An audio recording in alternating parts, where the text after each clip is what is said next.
tem uma frustração, eu acho, inicial, assim, porque as pessoas dizem, puxa, o jornal fala uma mentira toda noite, ela não tem 1,80 m. Todo mundo me ligando e fala assim, nossa, é pequenininha.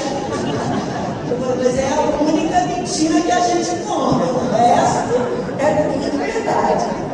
Então, gente, ó, muito obrigada. Eu vim aqui falar para vocês, não da minha história como jornalista, vou acabar falando um pouquinho, mas eu vim aqui falar da minha história de mãe.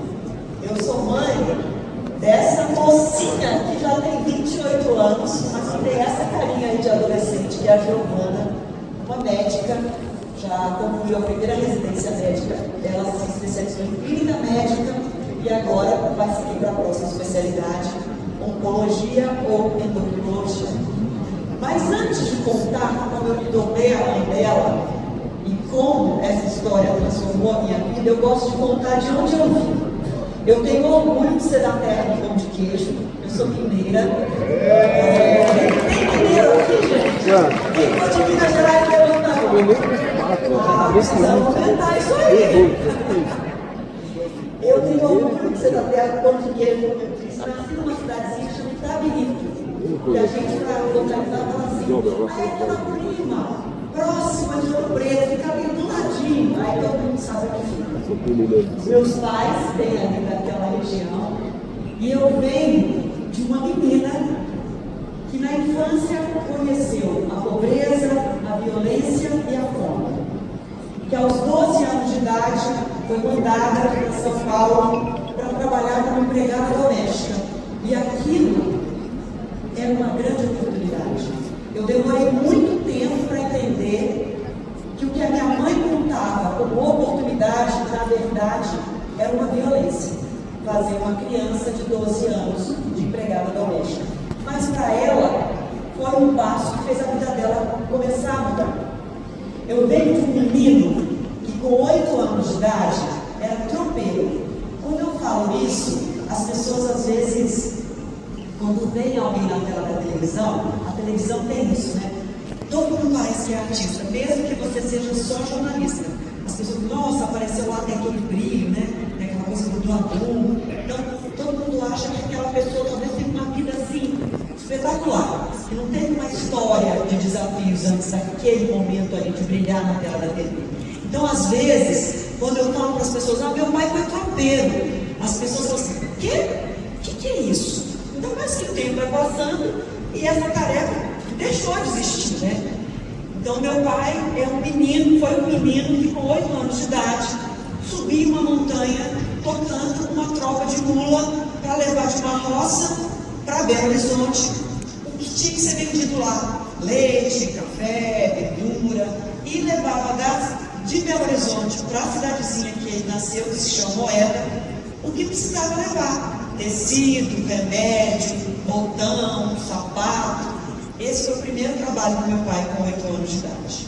Então eu venho dessa menina e desse menino que lutaram muito para que eu e as minhas 2 irmãs pudéssemos estudar. E por que eu conto isso para vocês? Porque é muito importante a gente se lembrar sempre de quem a gente vem, de onde a gente vem. E esse ponto de partida que nunca pode sair de dentro do nosso coração. E eu poderia, a partir da perspectiva dos meus pais, enxergar o mundo sob 2 pontos de vista. Eu poderia enxergar o mundo pelo olhar exausto dos meus pais, e o mundo seria um lugar muito difícil e sofrido demais. Ou eu poderia enxergar o mundo pelo olhar de esperança dos meus pais, de sonho. E o mundo continuaria sendo um lugar muito difícil, mas um lugar com possibilidades.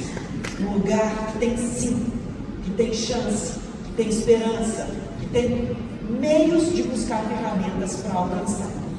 Felizmente, a exaustão dos meus pais não matou a esperança dos meus pais. E eles me ensinaram a enxergar o mundo pelo olhar da esperança, pelo olhar da expectativa, do sonho, da fé. E foi assim, e valorizando muito o caminho da educação. Eu acho que isso me conecta muito com o Rotary, com a história toda do Rotary, que tem essa conexão profunda com a educação. Foi acreditando muito que o único caminho que os meus pais tinham para que as filhas deles se tornassem pessoas com outras possibilidades é que eu, em 1993, me tornei a primeira pessoa da família da minha mãe inteirinha e a segunda pessoa da família do meu pai a ter um diploma universitário e me formei jornalista pela PUC Minas, em Belo Horizonte. Isso foi em 1993. No ano seguinte, eu já fui aprovada no concurso de trainee da TV Globo e assim eu entrei para a televisão. Estou há 32 anos trabalhando em TV.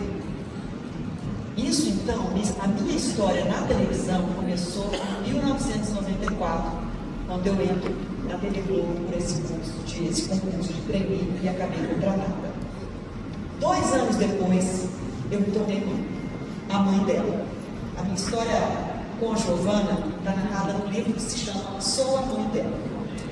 E quando a Giovana veio ao mundo, eu já vou pedir o Vinícius para passar a próxima foto, vocês já vão ver a Giovana no bercinho da maternidade, no primeiro dia de vida da minha filha. Talvez não dê para ver os detalhes, mas a minha filha, e já na gestação eu soube disso, a minha filha nasceu com uma deficiência física, se chama hemimelia fibular.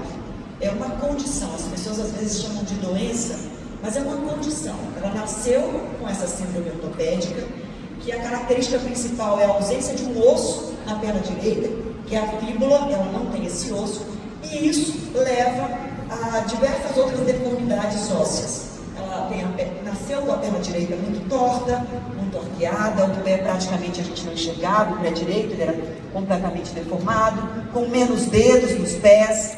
E no caso dela, como a síndrome é grave, foi um nível grave, ela também teve a mão direita afetada, ela tem 2 dedos na mão direita, o equivalente ao polegar e ao dedo mínimo, então é uma mão direita pequenininha, mas ela tem a capacidade de pinça, porque nós optamos pelo tratamento cirúrgico.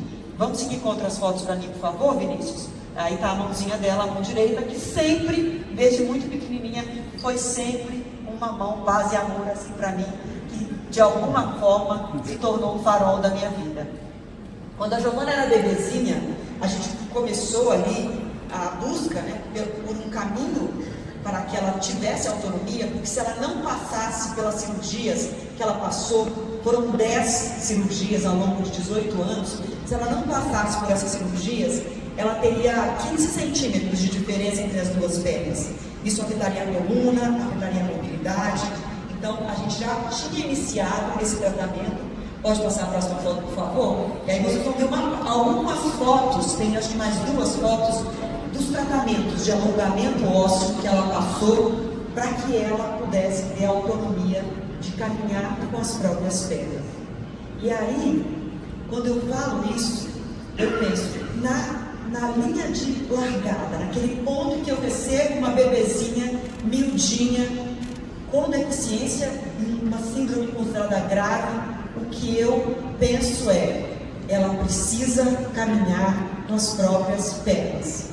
De alguma forma, ela mesma frase que estava dentro da cabeça da minha mãe e do meu pai, quando eles pensavam no futuro das filhas, elas precisam caminhar com as próprias pernas.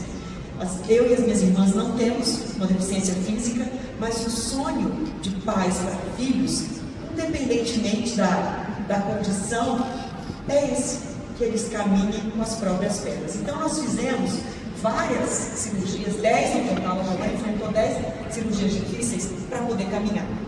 Nesse começo de tratamento, eu cheguei a escutar de um médico, quando ela já estava cambaleando, com dificuldades, mas usava um aparelho ortopédico de metal até a virilha praticamente. Um médico que me indicaram, eu achava que eu tinha que escutar muitas pessoas, porque tinha que buscar o melhor, e eu ouvi muita gente, e um médico falou assim para mim, depois de olhar a Giovana assim, tentando correr atrás de uma bola, ele falou para mim assim, com que idade ela tem? 1 ano e 2 meses. Quantas cirurgias ela já fez, mãe? Eu falei, 3. A primeira foi com 3 meses, a segunda com 7 meses, a terceira acabou de fazer com 1 ano e 2 meses. Então, não vale a pena. Amputa, tira esse pé e está resolvido o problema. Eu estava de pé. quando ele me falou isso. Eu quase desmaiei. E eu falei assim, mas ela está andando. Ela está cambaleando, mas ela está andando. E ele falou assim, não vale a pena. Vão passar 6 meses, 1 ano, a perna vai ficar curta, bloco cirúrgico. Mais 3 anos, bloco cirúrgico. Mais 2 anos, bloco cirúrgico. Risco demais, dor demais, não vale a pena. Tira esse pé e está resolvido o problema. Na hora que esse médico me falou isso, eu não tinha palavras, porque eu realmente achei que eu ia cair na frente dele. E na minha mente veio assim, 18. Ele falou, 18. Quando ela tiver 18 anos, ela volta aqui e te procura, se ela quiser amputar uma parte da perna dela. Até lá, eu vou lutar para que ela caminhe com as próprias pernas. Obrigada. Durante muito tempo, quando eu falei desse momento, eu caí em prantos. E até hoje, com a minha filha completamente autônoma, lembrar desse momento é duro para mim. Porque escutar aquilo, ele me deu a certeza de que o caminho seria muito difícil. Mas ele conseguiu fazer o caminho ficar mais difícil. Porque cada vez que eu coloquei a minha filha no bloco cirúrgico, cada vez que eu assinei um documento na porta do hospital de que aquela cirurgia envolvia risco, inclusive risco de morte, todas as vezes eu lembrei desse médico e pensei assim, era uma profecia. Vai acontecer isso e eu fiz a escolha errada. E todas as vezes eu tive que vencer essa voz do medo que grita dentro da gente. E disse assim, não é uma profecia. Você escolheu, com o coração de mãe, lutar para que a sua filha pudesse caminhar com as próprias pernas. E é isso que a gente está fazendo aqui. E ela vai entrar e ela vai sair. E 10 vezes ela entrou e ela saiu do bloco cirúrgico. E todas as vezes ela passou por um longo período de reabilitação, de cadeira de rodas, de muleta, de fisioterapia, e todas as vezes ela seguiu caminhando com as próprias pernas. Essa foi a jornada cirúrgica, que muita gente acha que é a jornada mais difícil, e não é. Foi muito difícil. Para ela foi muito doloroso.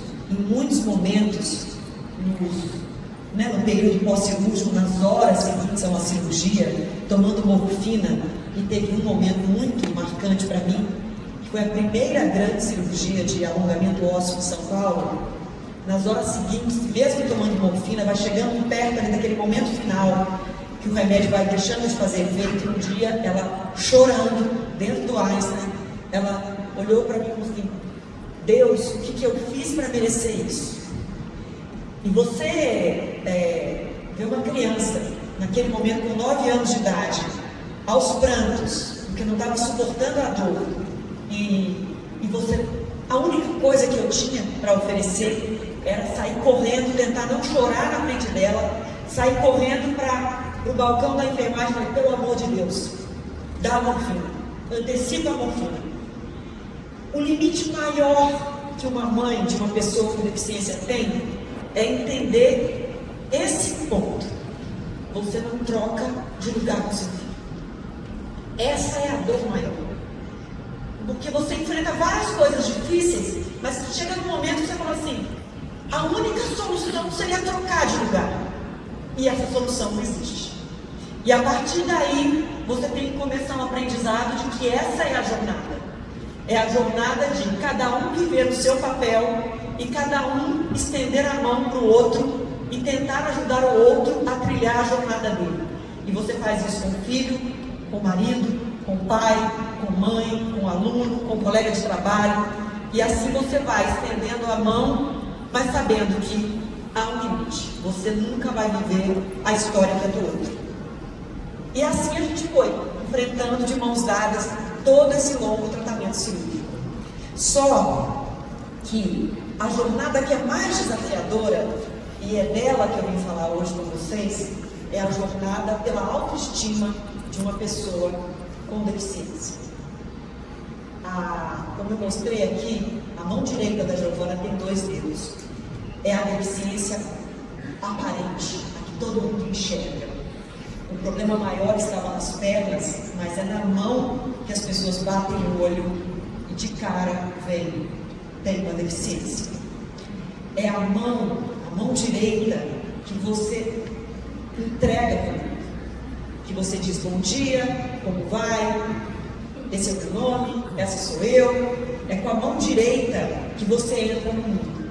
Nascer com uma deficiência na mão e na mão direita significa que a todo momento você vai ter que encontrar dentro de você a coragem de estender a mão, de se mostrar para o mundo e de buscar um lugar nesse mundo e de mostrar para esse mundo que você é uma pessoa inteira, mesmo que te falte Deus, mesmo que aos olhos do mundo você não pareça uma pessoa do mundo.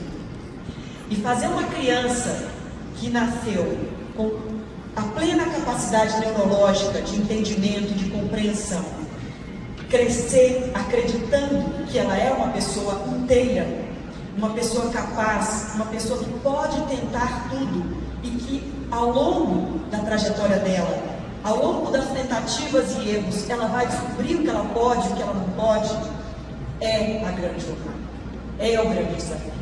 Então, por mais dolorosa que tenha sido a caminhada médica e cirúrgica, é a caminhada da autoestima que faz com que a minha filha hoje seja a doutora Giovana Araújo.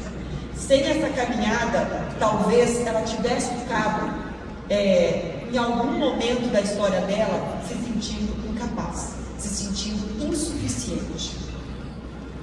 E a luta pela autoestima é uma luta contra palavras.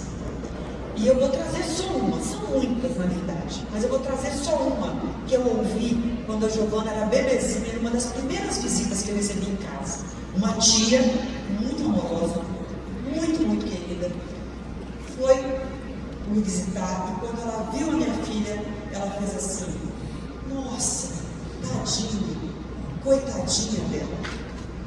E esse tadinho é afetuoso. Muitas vezes ele é dito com afeto. A pessoa que está dizendo, ela não está dizendo para ofender. Muitas vezes, e é o caso, não é vontadinha para ofender, mas ele ofende. As pessoas não têm noção do que é olhar para uma pessoa com deficiência e dizer: coitada, coitadinha, tadinha dela. E eu também não tinha noção nenhuma. Eu nunca tinha parado para pensar sobre isso. Eu era uma jornalista, começando a carreira, 25 anos de idade, quando a Giovana nasceu, e eu nunca tinha parado para pensar sobre isso.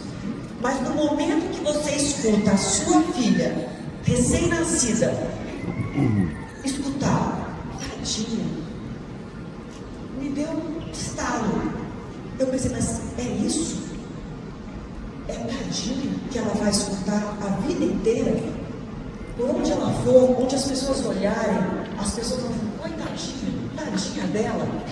E imediatamente, nesse ponto, é quase como se vem um instinto assim, porque eu realmente não tinha feito uma reflexão sobre isso para reagir a isso.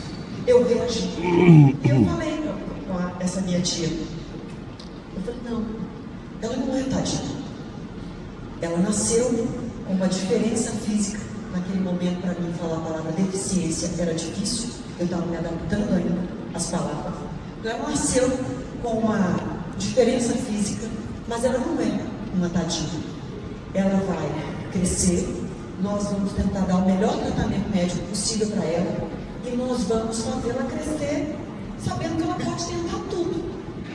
E não vai ficar paralisada, congelada nesse lugar da coitadinha, nesse lugar da vítima, da sofredora, da que nasceu com a impossibilidade. Eu falei: eu quero que ela nasça com a possibilidade. Porque foi tão importante guardar dentro do meu coração de onde eu vim, de quem eu venho. Porque o olhar da possibilidade dos meus pais estava dentro de mim. O olhar da esperança dos meus pais estava dentro de mim. E por isso, naquele momento, eu consegui olhar para minha filha e oferecer para ela o olhar da possibilidade. o mesmo tempo que durou a jornada cirúrgica, durou a jornada pela autoestima. Até ela fazer 18 anos, foram muitas e muitas situações de olhares atravessados, de palavras que machucam, de comparações, de comentários desnecessários. Mas, à medida que a minha filha dava passos, nas duas jornadas, eu também dava passos, como mulher, como jornalista, e eu também fui aprendendo que é importante recusar palavras. É importante nessa jornada você se posicionar. Às vezes parece assim, não, mas olha, deixa passar, porque para que gerar um constrangimento, né? Não.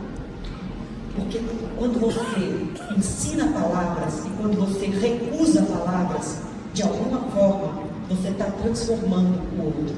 Você está tentando fazer com que o outro também entenda um ponto de vista que ele não sabe, que ele não experimentou.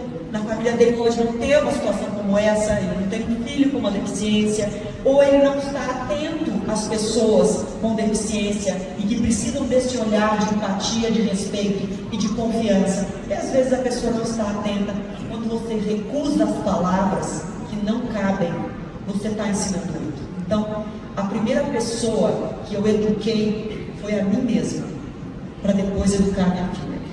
Eu fiz uma reflexão profunda de todas as situações que a gente ia vivendo, essas situações, eu me ensinando o que eu precisava refletir sobre aquilo, para que eu de fato pudesse entregar esse olhar de confiança e tornar a minha filha uma mulher que confia em si mesma.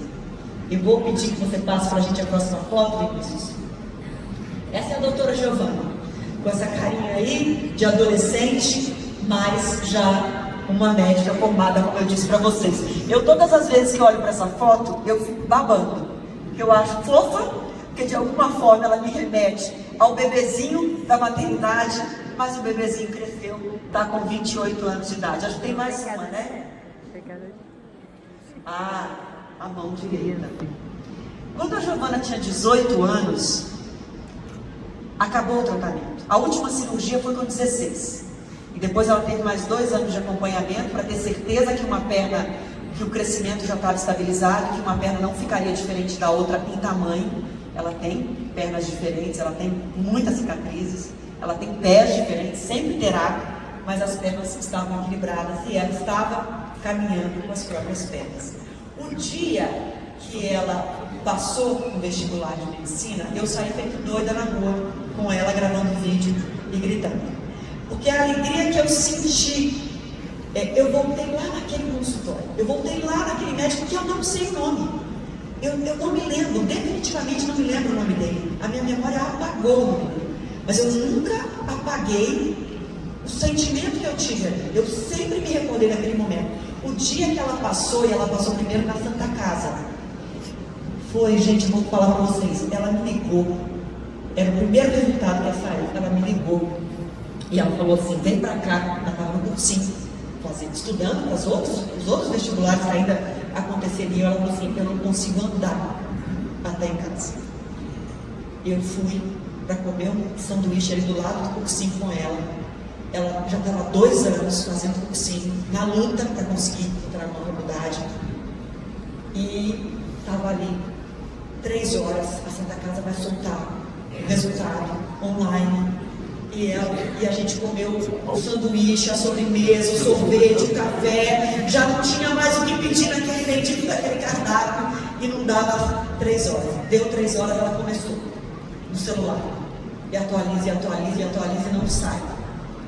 E aí, e eu já assim, quem é mãe sabe, né? Mãe é colchão, gente. Tá acontecendo alguma coisa, você já se jogou no chão, assim, que vier, eu estou aqui para tentar amortecer a queda. E eu já estou ali com o meu coração pensando, olha, se não der, são 2 anos, ela não pode se frustrar, você não pode cair, porque tem as próximas provas, e como é que vai ser, e não pode chorar na frente dela. E ela, aí de repente ela assim, saiu a lista de espera, antes de sair a lista dos aprovados.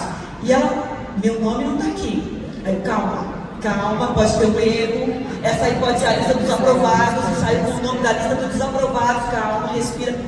E ela, não, essa é a lista de espera. Eu falei, calma, calma. Daí, de repente, ela começa a chorar, baixinho. E eu assim, você está chorando de alegria ou você está chorando de tristeza? E ela miava, ela não conseguia falar. Ela assim, estou chorando de alegria, passei no 8º lugar.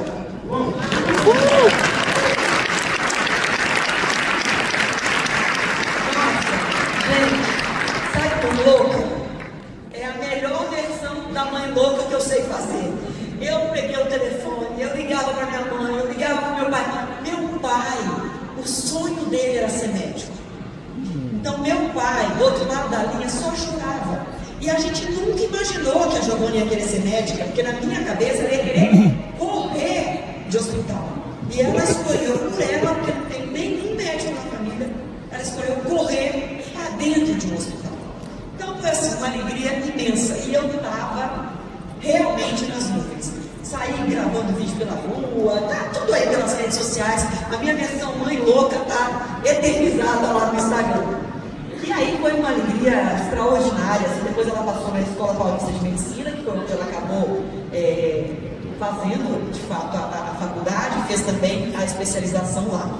Então eu já tinha voltado lá na cena da amputação, já tinha falado com aquele médico assim, viu? Ela não vai voltar, 18 anos, já caminha, 20 anos, já está na faculdade, ela não vai voltar. Eu estava com uma sensação de que assim, missão cumprida, deu certo. E essa sensação para pais e mães, eu tenho certeza que muitos pais e mães aqui estão me ouvindo, acho que cada filho que a gente vê se formar, dá essa sensação, uma sensação muito prazerosa, de que a gente deu conta, né? Meus pais viveram isso e eu felizmente vivi isso com a Giovana. Só que aí, já estava tudo bem, e aí um dia eu fui numa consulta, a minha ginecologista, que conhecia a Giovana, sabia da história, e ela falou para mim assim, e as luvas? Já estão procurando as luvas dela? E eu não entendi. Deu aquele segundinho assim de branco, e aí a ficha caiu. Eu falei, a mão direita, a luva médica. Como nunca teve médico na família, eu nunca tinha parado para pensar sobre isso. Nem a Giovana, nem ninguém da família. E como o meu foco era tanto na perna, andar com as próprias pernas, como eu foquei tanto nas cirurgias das pernas, a mão não era uma questão. E aí a gente veio a descobrir que seria uma outra jornada que começaria, que seria a jornada da busca pelas luvas sob medida para a mão direita dela. Por quê? Com essa mãozinha, você pega uma luva que é feita para mãos de 5 dedos e é uma gambiarra que ela perde totalmente a habilidade, a sensibilidade, a habilidade. Você sai amarrando dedos, tentando amarrar uma luva e ela é incapaz de fazer um bom trabalho com essa mão direita, com uma luva que não é adaptada para ela. E aí foi uma jornada muito comprida, muito dolorosa para mim, porque eu, que tinha passado 20 anos ensinando para ela a acreditar no sim, comecei a colher, não, é impossível, não tem jeito. Cada fábrica que eu ligava, e são poucas aqui no Brasil, cada vez menos, e também para as filiais das multinacionais, eu escutava assim, não, mas veja, tem que mudar uma cadeia de produção para que isso seja feito, para atender uma pessoa. Aqui temos uma fábrica aqui, mas a sede é nos Estados Unidos, não tem como, é impossível. Então, e assim foi, não. Eu procurei fábrica de preservativo, porque é o mesmo tipo de produto. Depois de receber o não das fábricas de luva, eu procurei as fábricas de preservativo, as fábricas de bexiga, de balão de festa, que é o mesmo látex, o mesmo produto. Falei, gente, não faz balão em forma de coração? Não faz balão em forma de estrelinha? Não dá para fazer um balão em forma de uma mão de 2 dedos? Não tem como adaptar? Não tem. E não. E muitas e muitas madrugadas na internet, pulsando para procurar luvas sob medida, luvas para médicos com deficiência. Eu já tinha procurado isso em vários idiomas para ver se aparecia em algum país que eu tinha encontrado e nada aparecia, e o Google não me ajudava. E eu estava realmente numa situação de muita pressão. Porque ali, vivendo aquela pressão, eu entendi que 20 anos depois, mesmo depois de ter visto a minha filha entrar caminhando com as próprias pernas, numa faculdade de medicina, de saber que ela era uma menina com confiança, com autonomia, com amor próprio, e aquilo eram conquistas extraordinárias, ainda assim, dentro de mim, eu carregava uma culpa. E as mães de pessoas com deficiência, eu não sei se somos algumas ou muitas aqui nessa plateia, mas as mães de pessoas com deficiência, elas precisam enfrentar essa jornada, que é a jornada de se perdoar. A gente tem um sentimento de que o problema vem do útero, que foi aqui dentro que começou, e que então você é responsável por isso. Ainda que o filho seja feito por um homem ou uma mulher, ainda que seja uma questão de um acidente na multiplicação dos genes, pode acontecer com qualquer pessoa, ainda assim você carrega um sentimento de culpa. E na busca pelas luvas, claramente era a culpa que doía muito dentro de mim, tanto que esse capítulo no livro em que eu narro a busca pelas luvas, ele se chama Os Dedos que Eu Não Dei. Buscar as luvas dela foi para mim também uma jornada de entender o quão profundo é esse sentimento de culpa e o quanto eu precisava me livrar dele, entender que essa culpa não me pertence e me perdoar. Mas tem jeito de se perdoar antes de encontrar as luvas? Não, né? Então cada não que eu recebia, eu sofria profundamente e eu dizia: eu não paro enquanto eu não encontrar o sim. E assim, um dia, uma amiga me falou assim: pare de procurar luvas, procure as pessoas. Você está procurando luva e não as pessoas. E eu voltei para o Google de madrugada e comecei: médicos com deficiência. Esqueci a palavra luva. Médicos com deficiência. O Google me deu páginas e páginas e páginas e páginas, muitos médicos cadeirantes, muitos médicos que tinham sofrido acidentes, que voltaram, mesmo com sequelas, mesmo com dificuldades. E eu fui girando, até que eu achei um médico nos Estados Unidos, em Miami, um dermatologista, e ele tinha a mão igual à da Giovana, só que uma mão maior, e ele tinha luva. E uma reportagem de TV contava ali que ele levou 12 anos, que ele tinha ido até nos estúdios de Hollywood para ver se as pessoas que faziam os efeitos especiais se conseguiam fazer um protótipo, desenhar. 12 anos e ele conseguiu as luvas dele na Malásia. Essa madrugada, meu marido não estava em casa, tinha viajado, a Giovana estava dormindo, eu acordei a Giovana, ela abriu o olho e eu falava assim: a luva existe. Eu liguei para o meu marido, está todo confuso, falei: está resolvido o problema. E no dia seguinte, eu comecei a procurar esse médico. Foram 45 dias, mandando e-mails, telefonando para o consultório dele. A Joana gravou vídeo em inglês, explicando, mostrando a mão, pedindo ajuda. E esse médico nunca respondeu. Ele nunca respondeu ao nosso e-mail. Por fim, eu pedi um amigo americano para ligar, para dizer: quem sabe ele não está achando que é uma brasileira doida, que vai aplicar um golpe, que vai dar um... Liga para ele, quem sabe de americano para americano esse moço confia. E fala para ele que a gente só quer o caminho das pedras, uma sugestão para ele. Ele não respondeu. Mas aquela reportagem do Google tinha me dado a palavra Malásia. Falei: pronto, as próximas férias, vamos antecipar as férias e nós vamos para a Malásia. Nem que eu tenha que bater de porta em porta de fábrica na Malásia. Mas não foi preciso. Eu ainda não conhecia a Malásia, mas eu vou. Porque eu tenho muita dificuldade de falar em acaso, sabe assim, coincidência. Tenho muita dificuldade. Eu tenho uma fé profunda E eu acho que Deus abre, mostra os caminhos, né? Passados alguns dias, todo mundo que eu encontrava eu falava de luva. Eu fiquei a louca das luvas.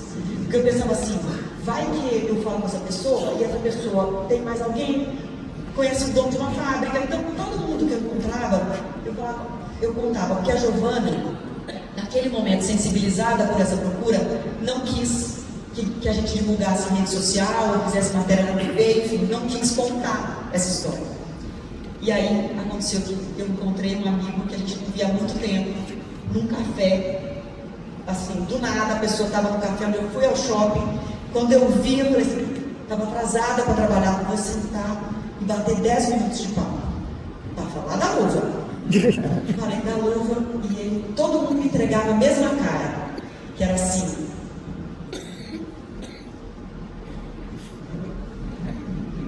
O que eu falo agora? Tipo, nunca ouvi falar disso antes. O que eu respondo? Luva médica, sob medida, com uma mão com 2 dedos. Puxa, é difícil, né? Não tem ideia de como te ajudar. Eu falei, não tem problema. Guarda essa palavra, guarda essa história. Luva médica, sob medida, guarda essa história. Você vai vivendo aí sua vida. Se em algum momento você achar que tem alguém, você lembra e me conecta. E a pessoa falava, não, pode deixar, se eu souber de alguém. E aí, esse meu amigo, que é o Jair Spitzkowski, ele olhou pra gente com a mesma cara, de que não sabia o que dizer, não tinha como ajudar. E aí, eu lembrei de outra palavra, que era muito importante naquele momento. E eu falei para ele assim, Malásia, eu preciso de alguém na Malásia. E aí ele falou assim, meu irmão, embaixador do Brasil na Malásia. Eu falei, oi? Aí ele falou assim, sabe aquele irmão da vida? Que não nasceu na mesma família que você, mas que você escolheu para ser irmão? É o embaixador do Brasil na Malásia. E eu, jornalista, pensei assim, gente, como que eu não pensei em ligar para a embaixada do Brasil na Malásia e pedir um socorro? Enfim, o Jaime fez a ponte, fez a conexão. A Malásia, o embaixador pediu um assistente que foi atrás das fábricas até encontrar a fábrica do médico de Miami. E a Giovana recebeu 500 pais. E aí, gente, esse desenho é de uma designer de luvas médicas. E ela usa equipamentos muito sofisticados.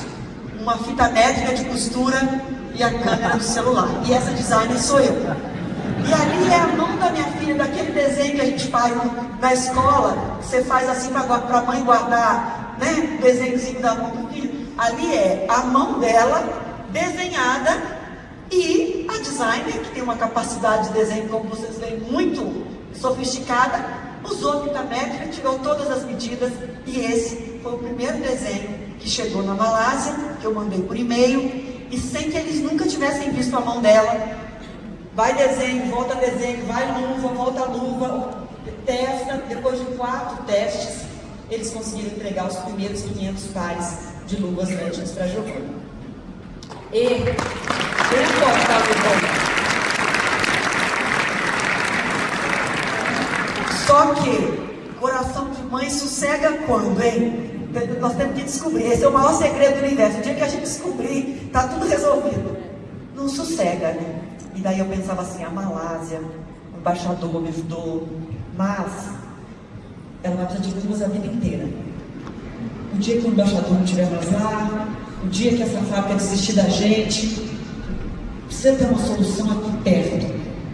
E aí, daqueles acasos que não são acasos, o diretor de uma fábrica que já tinha me dado um não, aqui em São Paulo, me mandou uma mensagem e falou assim, olha, estou com aquela sua história na cabeça, eu sou o pai, é muito difícil, mas vamos tentar de novo. Me conta no e-mail a sua história, que a gente tinha falado só por telefone.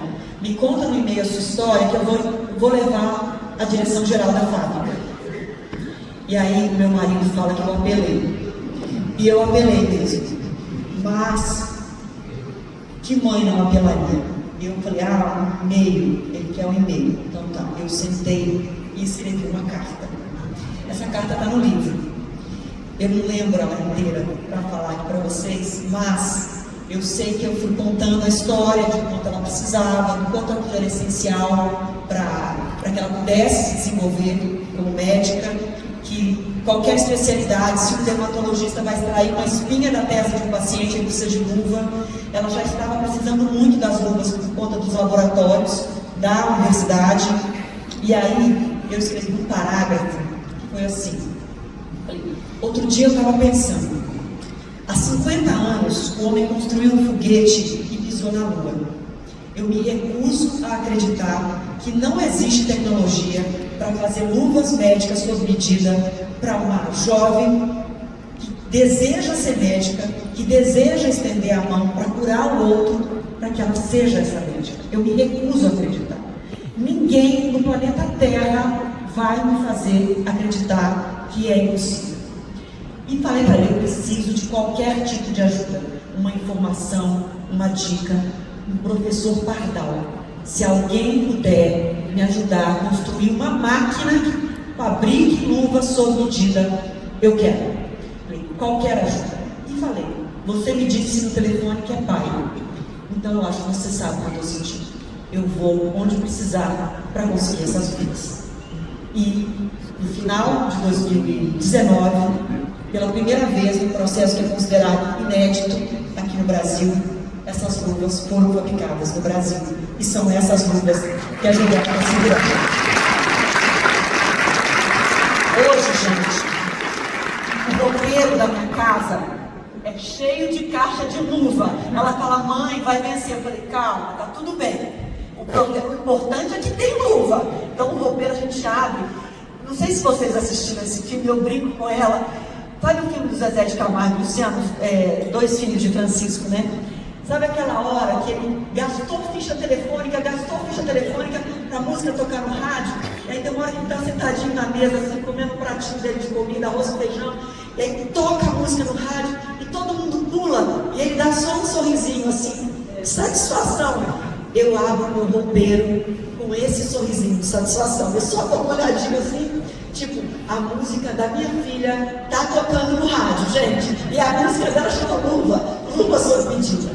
Felizmente, depois da Giovana, mais 5 médicas, todas meninas recém-formadas, também com deficiência nas mãos, têm as luvas para trabalhar. A gente foi se conectando por conta do livro e elas têm as luvas para trabalhar. Hoje nós temos uma lista de espera de 20 pessoas, médico, dentista, veterinário, pessoas que precisam de luvas, homens e mulheres que precisam de luvas, e essas pessoas ainda não têm, porque a fábrica que produzia essas luvas fechou, mas a gente sabe o caminho das pedras hoje. Então a gente já está em contato com outras 2 fábricas, uma fábrica na Bahia e outra no Rio de Janeiro, e a gente está reiniciando o processo para atender essas outras pessoas. E eu tenho certeza que são muitas mais pessoas. E eu preciso concluir para passar um vídeo que para mim é muito importante aqui para vocês e que me conecta muito com a história do Rotary, mas eu só quero concluir dizendo para vocês o seguinte, que as pessoas às vezes falam assim, você já conseguiu a luta da sua filha, tá bom, né? Descansa um pouco. Eu não estou cansando, essa luta não está me cansando, essa busca pelas luvas não está me cansando, é o contrário disso.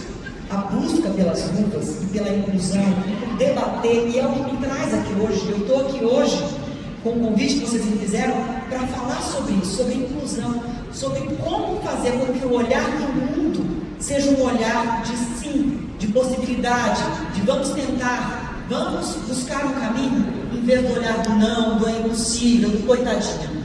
Então essa busca não está me cansando. E as pessoas falam assim, mas são poucos, né? 5 mulheres médicas com deficiência nas mãos que têm dignidade para trabalhar, que é isso que a luva traz. Outros 20 estão assim na fila. É pouco? Depende do ponto de vista. Para mim, já é muito. Para mim dizer que 25 pessoas vão conseguir adquirir o direito a trabalhar com dignidade, para mim é muito, muito, muito. E eu sei que são muitos mais. Porque, na verdade, eu entendi que nessa busca, quando eu estava buscando o sim para minha filha, é mais do que buscar, muito mais do que buscar o sim para minha filha.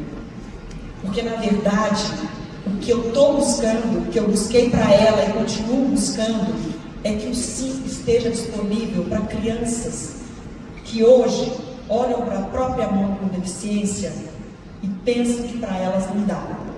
O que eu estou buscando é que crianças, que adolescentes, quando elas falarem assim, quero ser médico, quero ser dentista, quero ser veterinário, alguém diga e fala assim, você pode, para você dá, inclusive tem luva sob medida para você seguir a sua profissão.